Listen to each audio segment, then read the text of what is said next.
George, welcome back. Come in, George. It's good to see you again. Is it? Sure. What did you find in Spain? Without Andre, we wouldn't have got this far, George. Yeah, I know.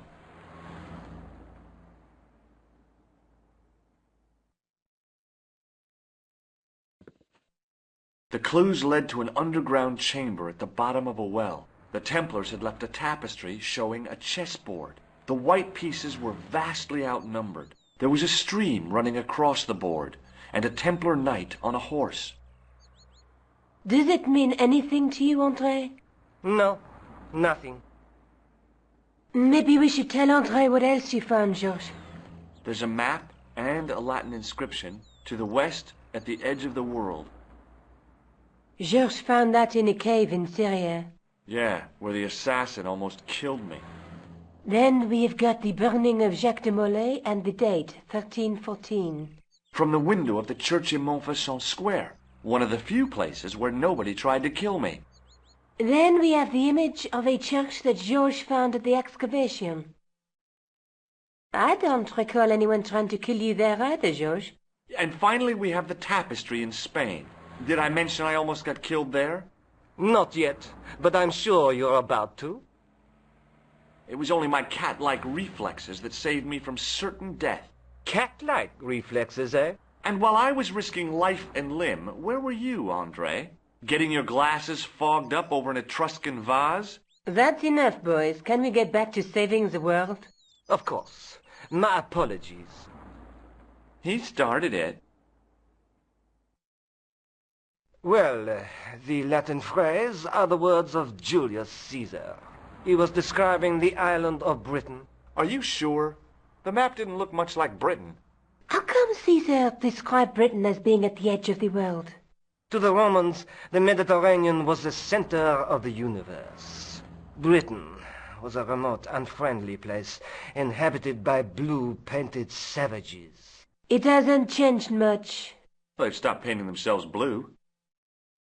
Except when they go to a football match. They used an extract from a plant called woad, Isetis tinctoria.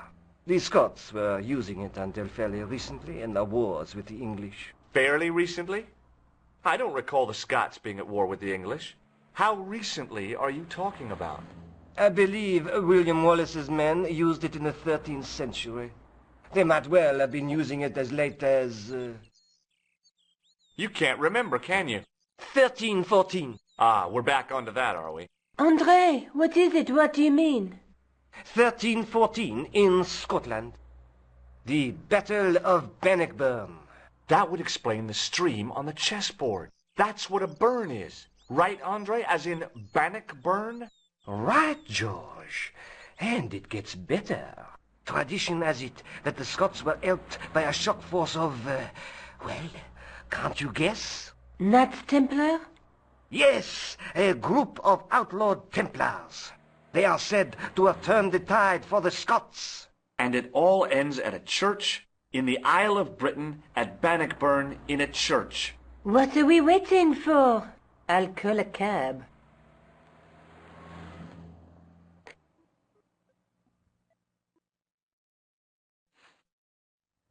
I can't go.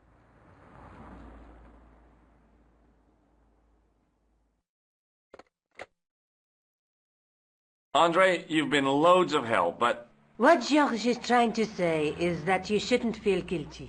I was? We understand you've got commitments. Oh, listen, we have to hurry.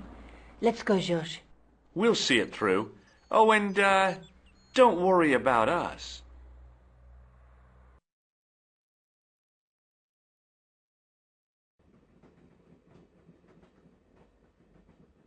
Oh, it must be done. Oh, I guess so. And we must be nearly there. Somewhere, out there in the dark, is Scotland. We've come a long way together to get here. Yeah. Let's hope it was worth it.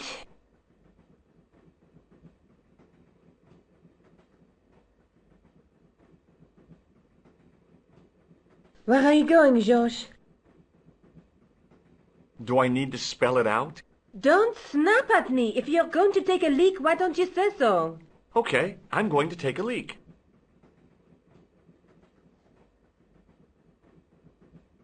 L-E-A-K. Tickets, please. Oh, hi. That's a standard full-price peak return. Don't you have a senior citizen's rail card? I rarely travel by train. My ticket is perfectly valid, is it not? Well, yeah, but you could have saved up to a third of the cost. I do not need to indulge in puffling thriftiness. Blimey, you're a funny old bird and no mistake. Tickets, please, sir. Here.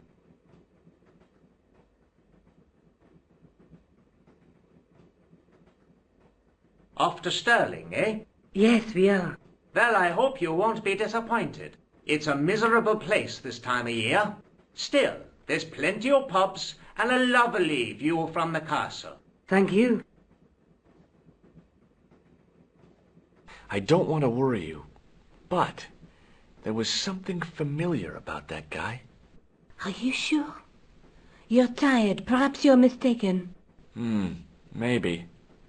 But I didn't like the look in his eyes when he spoke to you. Can't you sit still, George? I need to go to the John. While you're there, check out the buffet car, George. Unthinkable though it is, I am hungry enough to eat English food. Okay.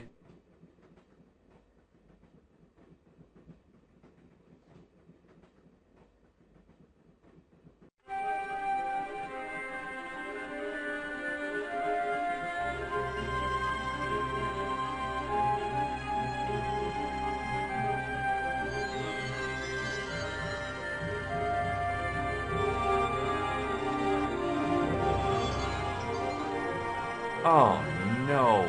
That gangster creep from the hotel, Guido. Well, he didn't scare me. Hey, Buster. This is a no-smoking car. Okay, maybe he did scare me.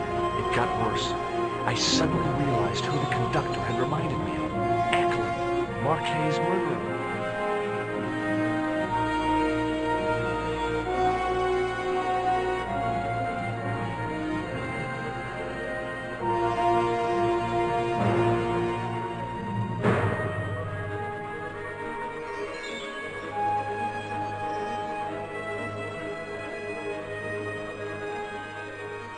I should have known better than to leave Nico and the old lady alone. Suddenly, the sword of Baphomet took second place to finding the girl I loved.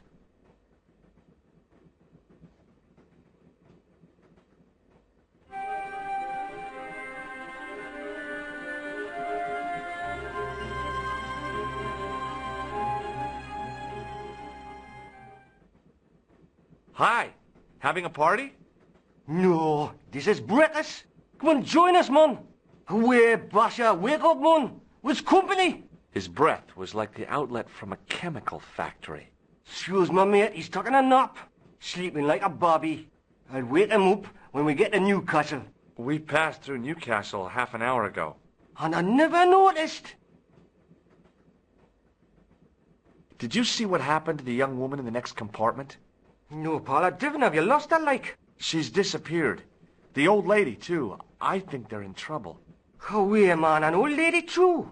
Yeah. You gotta help me. Maybe they went to the toilet, like. I don't think so. They never go on their own. Always in pairs, you know. No, she's been abducted, I'm sure. I've got to go look for her. What's stopping you, pal? The conductor. He's not what he seems. You want to avoid him, like? That's about it, yeah. No problem. Listen, I need your help. What's the matter? There's a guy on this train who's trying to kill me. Relax, man. You wouldn't try nothing with us in Basharia. We are veterans, like, so action at Brightlingsea. I don't recall the British Army being involved in a conflict at anywhere called Brightlingsea. Well, you just take it from me, pal. You're in safe hands. See you later.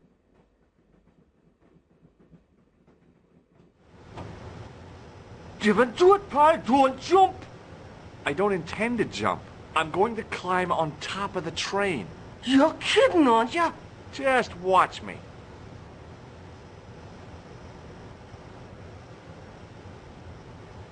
Hold on now, pal. I'll give you a hand, like.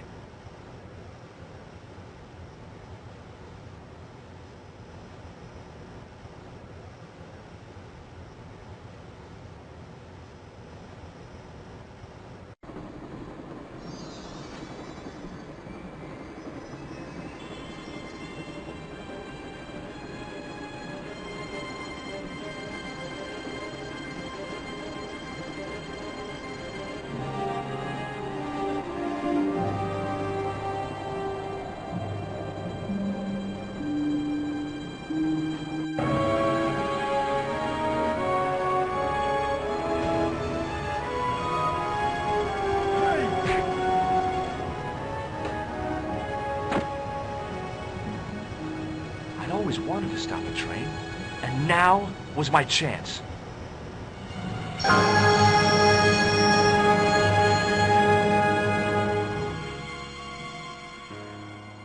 You saved our lives, but why? We were always on the same side, Stobart. Different causes, but a common enemy. The Knights Templar? Don't call them that.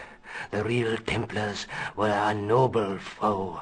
These barbarians have no right to that name. These men are no better than dogs. What are the Neo-Templars after?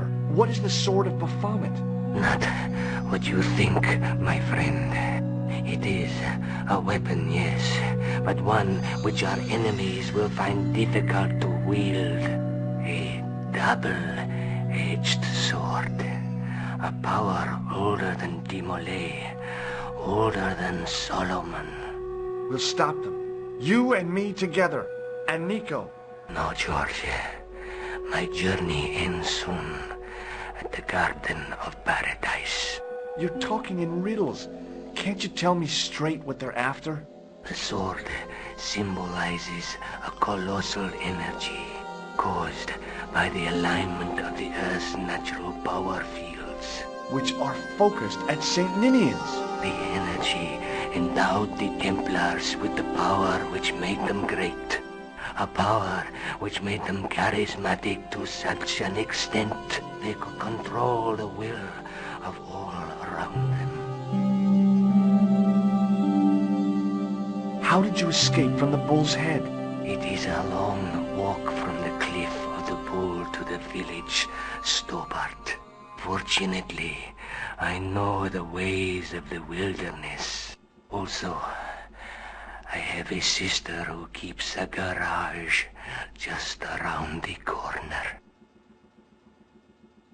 May Allah guide you to our enemies. Thanks. One last thing. What? What is it? He's dead.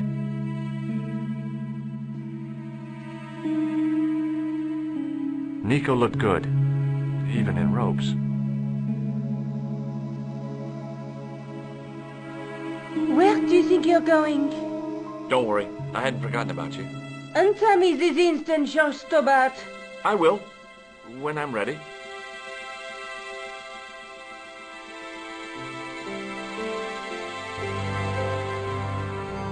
That's not fair, George. No.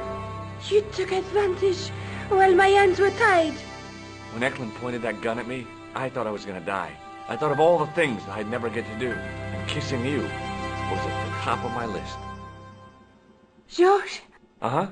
George, we've got to get off the train. Eklund could recover at any time. So what are we waiting for?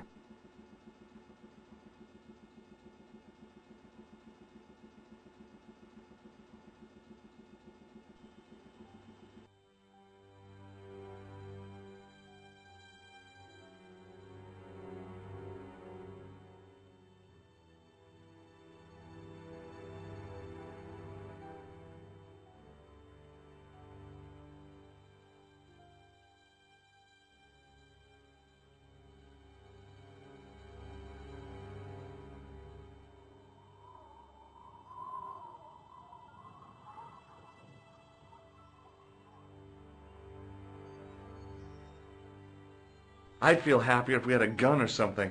Khan gave me something. What? His handbag. Oh, great.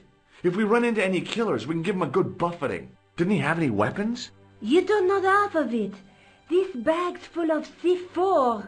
Wow. Why didn't you say so? Boy, we'll show him now. What's C4? Plastic, George. We're going to shop our way to victory? 2 kilos of plastic explosive.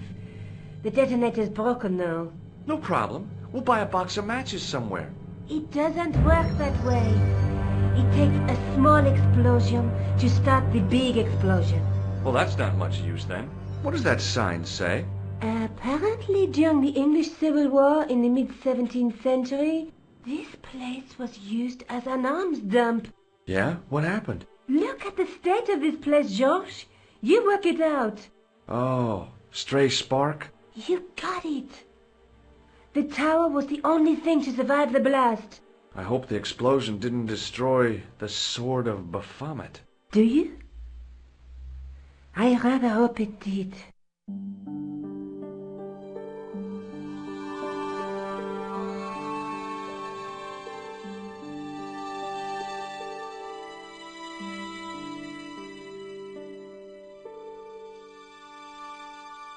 It was a heap of stones and stuff which had tumbled down from the rafters.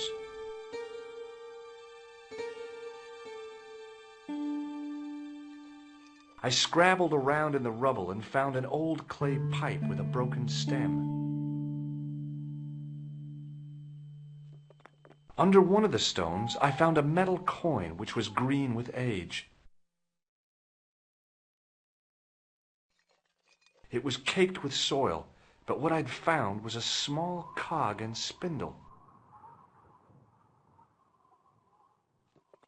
With mounting excitement, I felt something between my fingers.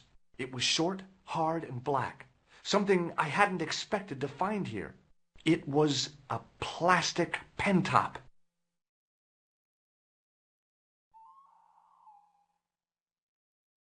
The handle turned easily, and the larger wheel began to revolve.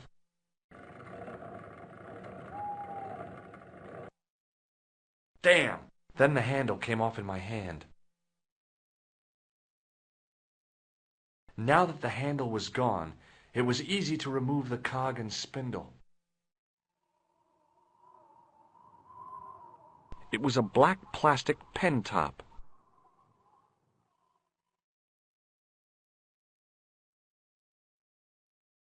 I pushed the pen top into the mouth, and it disappeared somewhere inside the statue. It had probably gone straight to Biro Hell.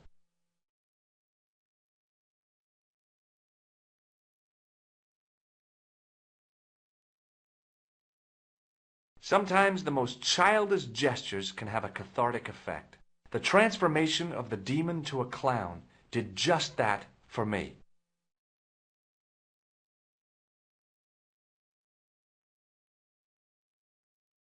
The cog slipped neatly into the eye socket.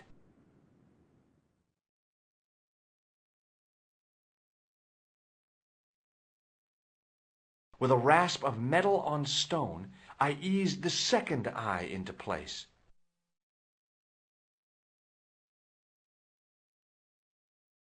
With the clay pipe in his mouth, he looked happy, homely, like somebody's granddaddy. What do you think you're doing, Josh? I wondered if there was a secret mechanism in the demon's mouth. Maybe you should show a little more respect. For a mythical medieval demon? Give me a break. Okay, go right ahead. Meddle with forces you don't understand. Incur the demon's wrath and burn in hell. Just see if I care.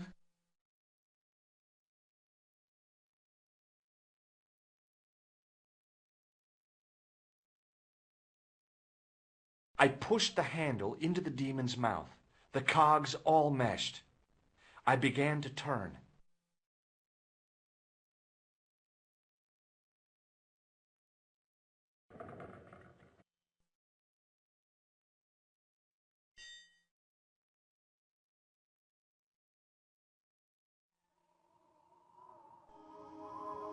As soon as I saw the flickering torches, I realized the bogus Templars had beaten us to the sword. But where were they now? And why was it so quiet? It was definitely gunpowder, but it had solidified over the centuries it had lain here undisturbed.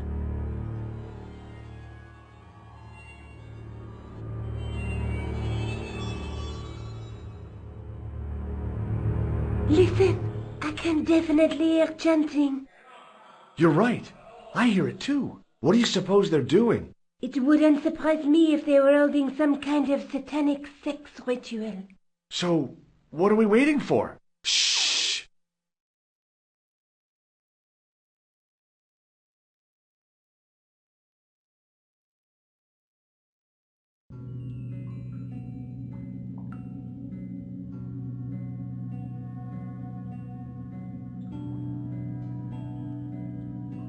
Will you look at that?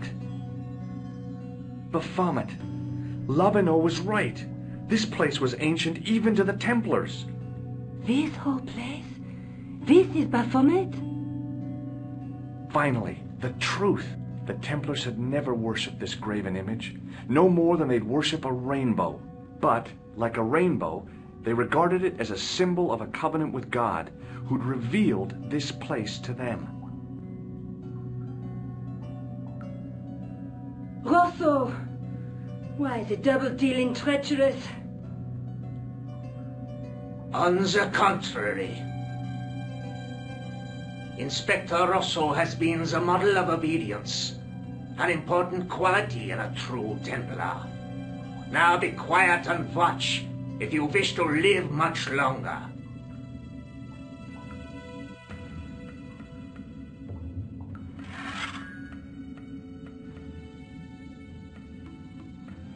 Brothers and sisters, we are gathered here to witness the reforging of the sword that was broken. Here before God's sentinel, Baphomet.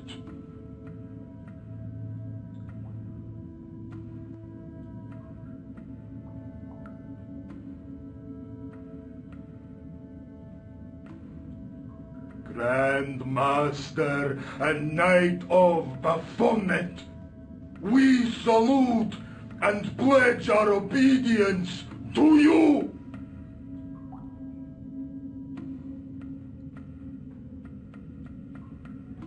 I salute you, gatekeeper of the temple.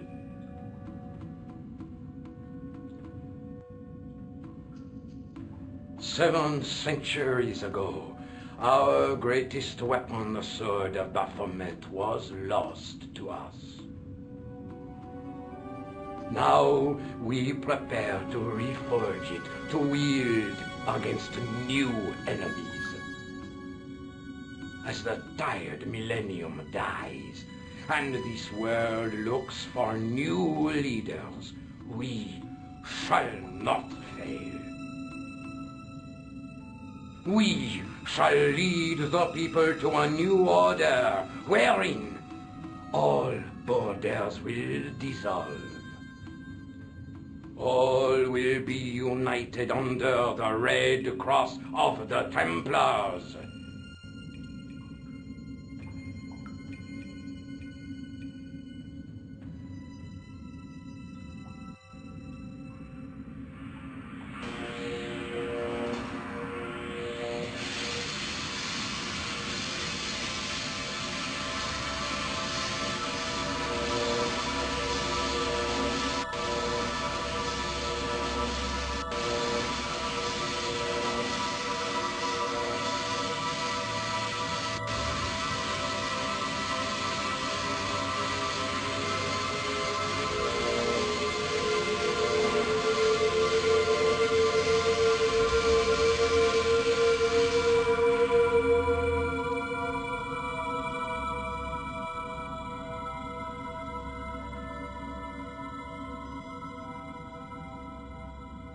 George, we have watched your efforts to stop us with respect.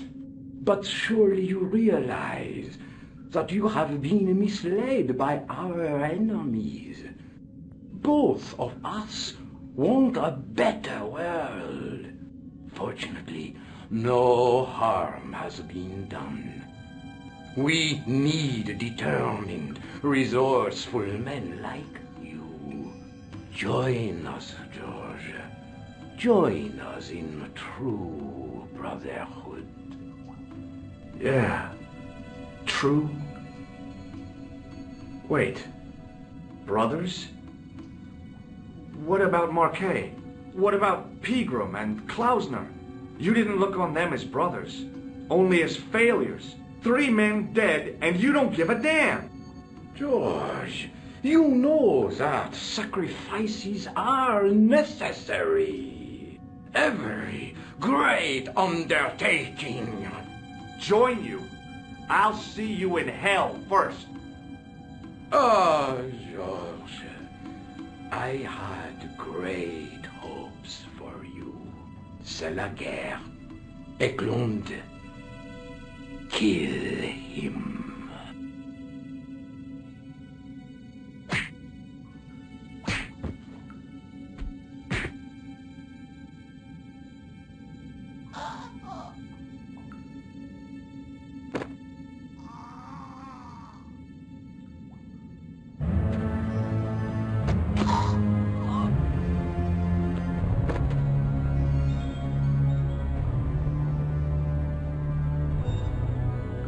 I swear, I just wanted things to be right. Take them. Kill them. They will not escape.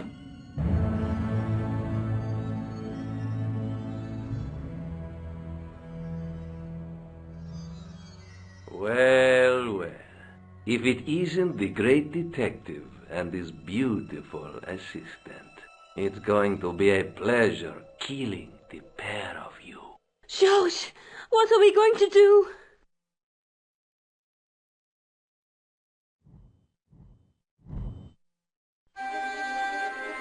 Come on, Nico. We're leaving.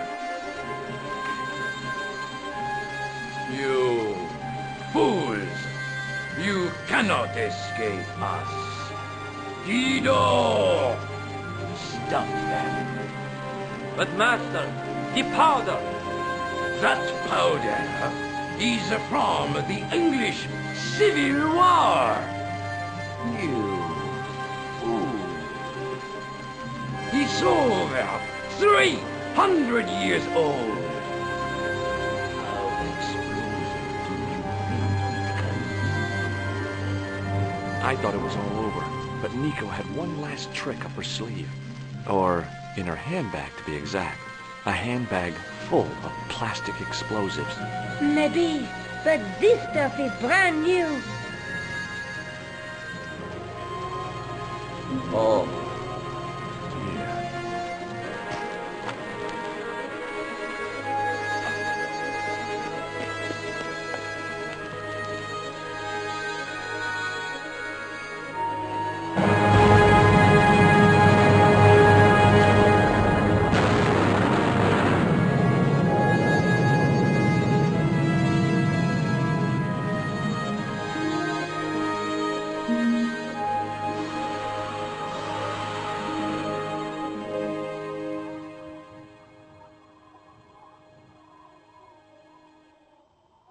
You know, you'll never be able to write your story now.